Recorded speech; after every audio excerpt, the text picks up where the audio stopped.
Sono 42 i farmers market del Veneto, su un totale di circa 120 sul territorio nazionale. Il dato regionale in crescita dal 2007 conferma come i cosiddetti mercati del contadino siano considerati sempre di più come occasioni di risparmio per il consumatore.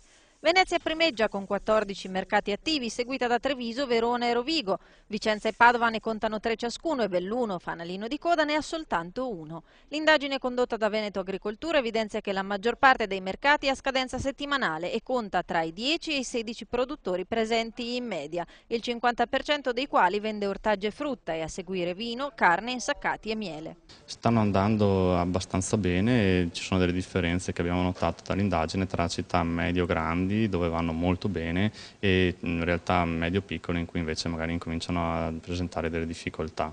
Ma al di là della soddisfazione per il consumatore che accede direttamente al prodotto abbattendo i costi della filiera, la formula per valorizzare i redditi del produttore evidenzia qualche difficoltà. Un solo giorno è poco per riuscire a vendere completamente le proprie produzioni e ammortizzare gli investimenti, o ancora difficile coltivare una gamma di produzioni adatta a soddisfare i clienti. Proponendo in vendita prodotti di stagione non sempre ci sono tutti i prodotti di questi consumatori. Da una parte chiedono la stagionalità, dall'altra si lamentano quando non trovano i prodotti e poi forse anche qualche scelta dei comuni sui giorni, luoghi dove far svolgere il farmers market non li sta favorendo.